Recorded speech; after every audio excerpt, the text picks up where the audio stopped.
Missy Bevers was a mom of three daughters who lived in Midlothian, Texas. She was a fitness instructor for Camp Gladiator and was preparing for an early morning class at the Creekside Church of Christ on the morning of April 18th, 2016. She arrived at the church around 4:20 a.m., and what she didn't know at the time was that there was an assailant that appeared to be dressed in tactical gear, wielding a weapon, already inside the church that morning. When Missy's students arrived for class less than an hour later, they discovered Missy gravely injured. What really happened that morning and who killed Missy Bevers remains a mystery to this day. I'm Ashton, and welcome to the Haunted Corner.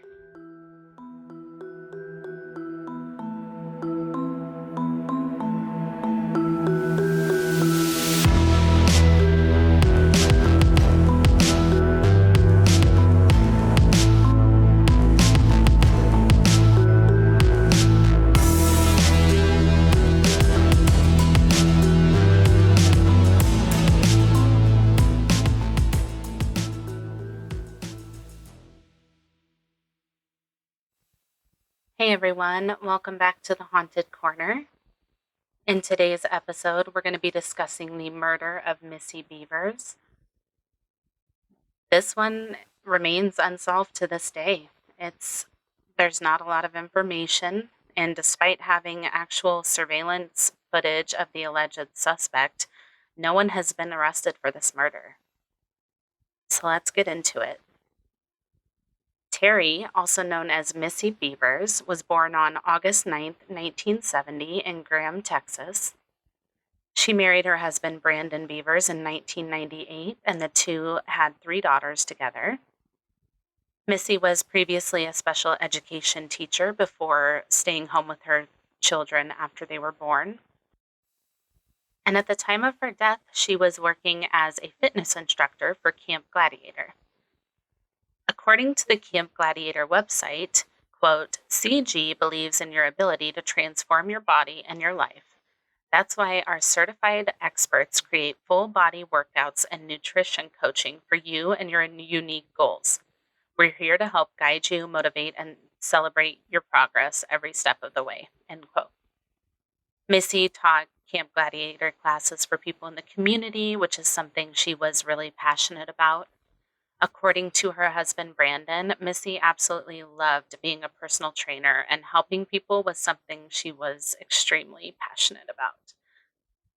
Missy was really active on social media, often posting the time and location of her upcoming fitness classes on Facebook. She was teaching a Camp Gladiator class on the morning of April 18th, 2016, and she had posted on Facebook the night before, which was a particularly stormy night, that they would be having the class at the church, rain or shine, with the understanding that the class would be held inside if the weather was too bad that morning. Missy arrived at the church to set up for the early morning class around 4:15 a.m., and she entered the building through the front door at around 4:18 a.m. It should be known that there is no surveillance of the parking lot from that night. There were cameras in the parking lot, but they were not working at the time. There was, however, a fully functioning surveillance system covering the inside of the church and capturing the events from that night on camera. A small portion of the footage from the surveillance system has been released, but there's still a ton of footage that has not been released due to the ongoing investigation. Missy is seen on the unreleased footage entering the building at 4:18 a.m. What she didn't know is that at 3:50 a.m., caught on the church's surveillance system was an intruder stalking the halls of the church in what appeared to be police tactical gear. This person had forced their way inside through a back door, so Missy had no way of knowing that the person was inside at the time. The intruder spent almost 30 minutes walking through the building, breaking glass, and looking in rooms before Missy arrived. Those who were attending Missy's fitness class that morning arrived shortly before 5 o'clock a.m. and discovered Missy, who had been attacked and was unconscious. She had suffered puncture wounds to her head and chest. Police and paramedics were immediately called, and they pronounced Missy dead shortly after arriving at the scene. Police believe that this intruder who was caught on camera is the same person who attacked Missy, but their motive remains unknown. Nothing appeared to be stolen from the scene. Missy was wearing her wedding ring, and she had an iPad as well as her purse on her, which were still at the scene. Surveillance footage shows Missy walking down the church hallways before her murder, although that specific footage has never been released to the public. The Midlothian police have also never revealed where Missy crossed paths with the intruder, but it is suspected that Missy was murdered shortly after she entered the church and near the front of the building, and that her wounds were consistent with the tools that the suspect was carrying at the time. Now let's talk about the surveillance footage. I will include a link to the footage on the blog post for today's episode so that you can check it out. It is absolutely chilling. The intruder was first seen on camera at 3:50 a.m.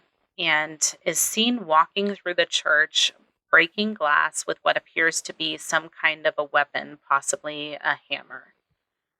It's theorized that the suspect gained access to the building through the back door by breaking it in, because both the back door and one of the side doors were broken into.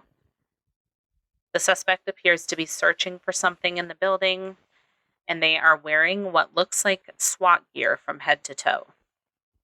They're wearing a black vest with police in white letters across it, black pants and boots, as well as a black helmet and black gloves.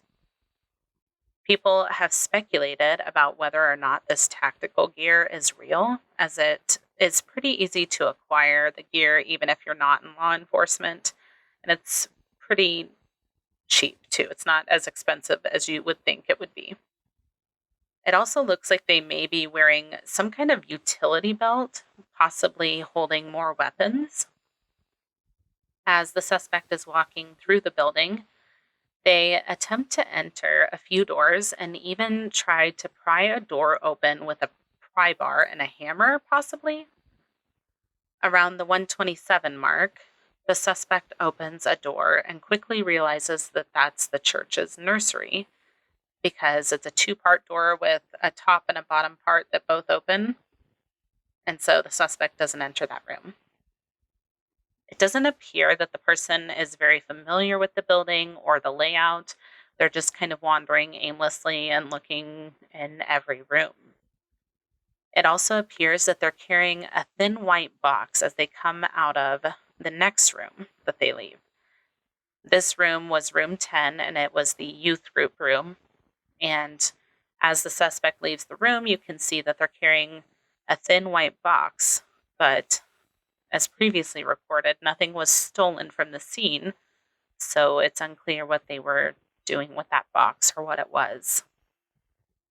There also wasn't an alarm system in the church at the time, which makes people wonder if the suspect knew that ahead of time and had built this into their plan. Something else of note with the suspect is it's very clear that the suspect has a really unique walk and possibly a disability with their right leg. There's a YouTuber named Aaron Stoner who has covered Missy's case in some pretty great detail, and he has some pretty compelling theories regarding the suspect. He makes a really good point in one of his videos about the suspect possibly having a prosthetic leg on the right, which would account for the strange gait and the suspect appearing to support themselves with the wall at times when they're walking. So the way this person walks has really garnered a lot of attention. And the person is estimated to be between 5'2" and 5'7". And the reason I keep saying they or this person is because we're still unsure of the suspect's gender. But police do believe that it is possible that the suspect could be a woman. The gender of the suspect is something that is widely debated on the internet. And the reason that people think it could be a woman is for a very specific reason, and we'll get to it. In 2021, the FBI asked Dr. Michael Nierenberg, a forensic podiatrist, to study the suspect's gait. Nierenberg stated that the person's gait is affected by the weight of the gear and the weapons, and that there is no relationship between the gait and gender. He concluded that the suspect's gender cannot be determined solely from their gait.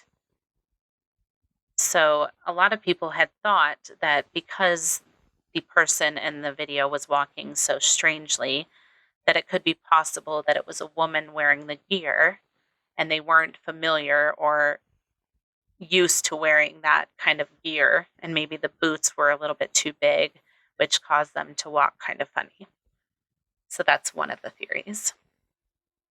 Now, around 2 a.m., surveillance cameras at a sports store about a fourth of a mile from the church captured what looks to be a 2010 to 2012 light-colored, possibly silver, four-door Nissan Altima driving around the parking lot. This car is moving very slowly throughout the parking lot, and the person who is driving the car turns the lights on and off a few times and drives around the edge of the parking lot, almost as if to avoid getting super close to the surveillance cameras that are obviously in the parking lot. The person in the car eventually parks and stays in the vehicle for about 3 minutes. The vehicle then exits the parking lot at approximately 2:04 a.m.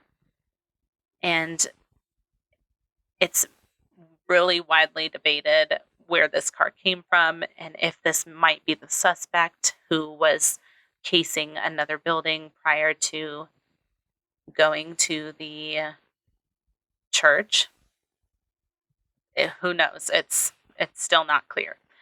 So it appears, though, that this could possibly be a Texas license plate.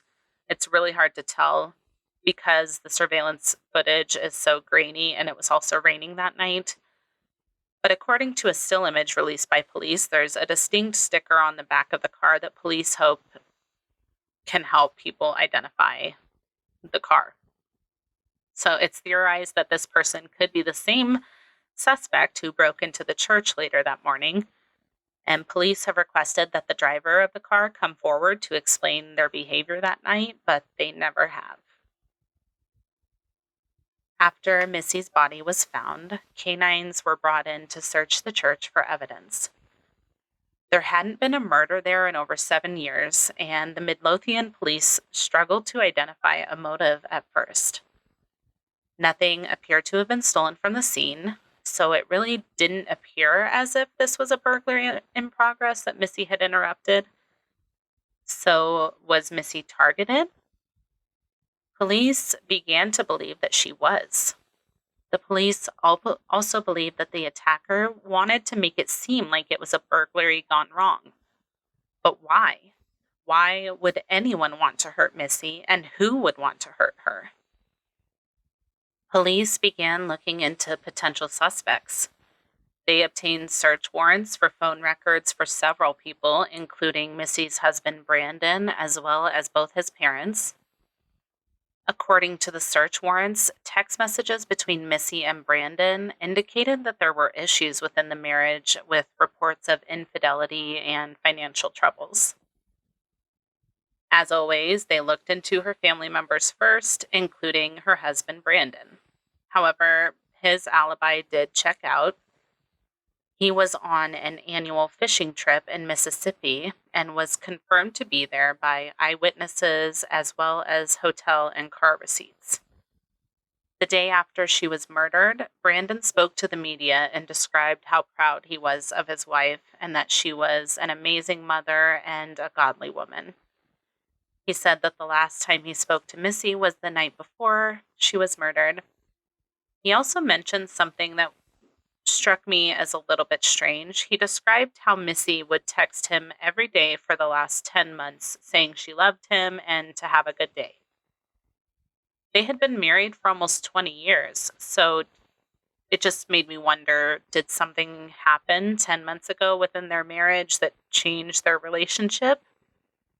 It just seemed kind of strange the way he worded it.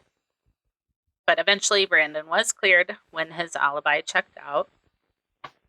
Another person that the police looked into was Brandon's father, Randy Bevers. Suspicions were aroused when a search warrant reported that 4 days after Missy was murdered, Randy brought 4 shirts to the dry cleaners, one of which was an extra-large woman's shirt that had a good amount of blood on it. The people who were working at the dry cleaners that day called the police to report it because everyone had known what happened to Missy and they knew that Randy was her father-in-law. So they did the right thing by calling it in. Randy would go on to give an interview to explain the blood on the shirt by claiming that the blood came from a dog attack where their dog was attacked by another dog and ultimately died. When the interview was over, viewers noticed something unusual about the way Randy walked, and they kind of made the connection between the way he walked and the way that the suspect walked in the surveillance video. Ultimately, the blood was tested and proven to not be human DNA, and it was confirmed to be canine DNA. The vet for the family would go on to confirm the story of Randy, and Randy and his wife's phones both pinged in California at the time of the murder, so they were cleared as suspects as well. Now, along with the reports of infidelity comes reports that Missy was in communication with someone via LinkedIn and had sent some flirtatious messages in previous months. Ultimately, the person was interviewed and admitted communicating with Missy over LinkedIn beginning in January and up until the time of her death. And there were messages that ultimately turned flirtatious and familiar. Police were able to recover only a portion of the messages using cell phone data that had been deleted. The communications they recovered appeared to be intimate in nature. Another LinkedIn connection was that, according to a search warrant, a friend told law enforcement that less than 3 days before her murder, Missy had showed them a private LinkedIn message that she had received. The message was from a male that neither of them knew, and they both agreed that the message was creepy and strange. The friend told police that she couldn't recall the name on the account from which the message had been sent, though. The reports of infidelity and the theory that the suspect was possibly a woman definitely makes sense. Was the suspect targeting Missy because she had an affair with their spouse, possibly? Was she targeted for another reason? Was this just a break-in and a burglary and Missy interrupted it and that's it? We don't know, and we may never know. The case eventually went cold, and as of 2022, there's no new information regarding the case, and police are still searching for Missy's killer. There's currently a $150,000 reward for any information that leads to an arrest and conviction in the murder of Missy Bevers. If you have any tips or information regarding this case, please contact the Midlothian tip line at 972-775-7624 or by calling Ellis County Crime Stoppers at 972-937-7292. You can also provide information about the case by texting MIDL to 847-411. And that is the murder of Missy Bevers. Thank you for tuning in to today's episode. I really hope that someone is able to come forward with information that leads to an arrest in this case. Missy deserves to have justice, and her family deserves the peace of knowing that the person responsible for taking her away from them is behind bars. The sources for today's episode will be listed in the show notes and also on the blog post for the episode at www.thehauntedcorner.com. check out the other episodes of The Haunted Corner available now wherever you listen to your favorite podcasts. For exclusive content, please join us over on Patreon. The very first exclusive Patreon episode, Cruise Ship Disappearances, is available now at the $1 per month level on up. If you join at the $5 per month level, you'll have access to upcoming episodes 1 week early, and you'll get an exclusive The Haunted Corner sticker after donating for 3 months, plus a lot more. Follow us on social media at The Haunted Corner on Instagram, Facebook, YouTube, and TikTok. If you're enjoying the podcast, please be sure to tell a friend.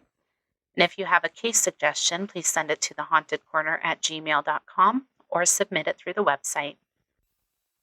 Until next time, be kind and take care of yourselves, and we'll see you in the next episode. Bye.